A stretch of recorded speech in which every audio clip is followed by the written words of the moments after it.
Dominic is waiting. Welcome to another chapter review of this amazing story called Child Play 2. Now, I fucked up, right? And I'm sorry about this, my bad. What I've been doing is, dude, I really fucked up. I've been, I've been putting on like different chapters, right? But it's not chapters. I was thinking that every sound change, every like, I was really thinking that every sound change or every stop in the narrative was a different chapter. So we're actually at chapter 8, but for the sake of this, I'll call it chapter 8. What can I do? So we have again Chucky. The last time we talked, we had Chucky killing Madsen, right? Because Chucky was excited by the storm, almost as if it was like pushing him to continue, pushing him to go forward. Um, got Kyle's car. It's kind of cool because this chapter just makes us realize how weak Chucky is. Like, you see the car and he's like, oh fuck. The old Charlie Ray would have been more victim. But Chucky's like, shit. It might be a problem. He said, okay, I can be discreet. It just parked. Timeline. Because yesterday, like I was saying, I was looking for a timeline.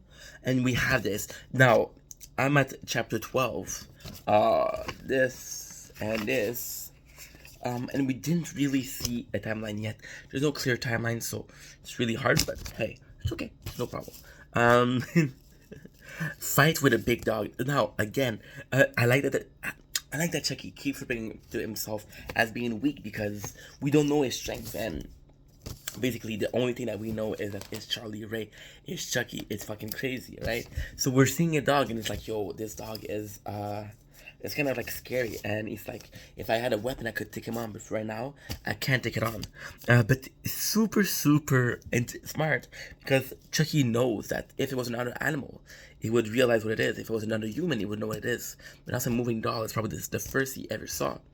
And then he see it in the dog eye some fear, which is again something he saw multiple times, and that's when he attacks, and that's kind of cool because again, like I know I said it yesterday, but a lot of the time Chucky is just lucky. All those almost as if Amdullah or Abi, the name of the god he worships, is helping him, right? I need to learn the name of his of the god.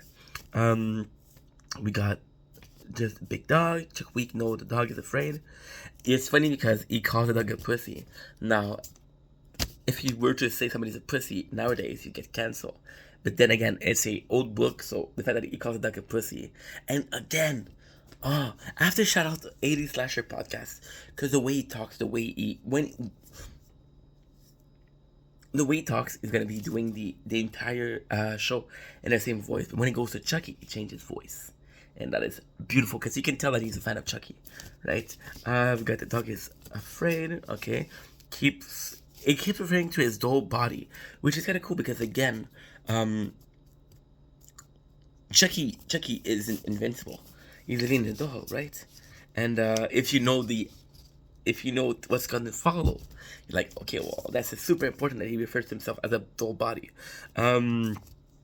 I think also when he calls his dull body, I think it's trying to exteriorize himself. He's trying to dissociate from the dull persona. Somebody left the back door open. It's possibly Andy, because Andy threw Tommy away. So he wants to go to the window, but the window is too high. And then he's looking for another opening. He sees the back door, and he's like, alright, I'm gonna go. Right? Honestly, today I had a really good time listening. Cal hear the dog again, right?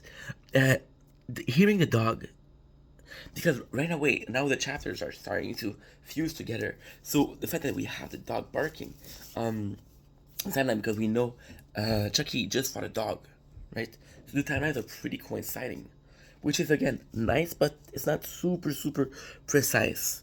The timeline hears scream. She hears the scream, and it's possibly Andy's scream. There you go. That's chapter 8. But for the sake of this video, I'll call it chapter 13.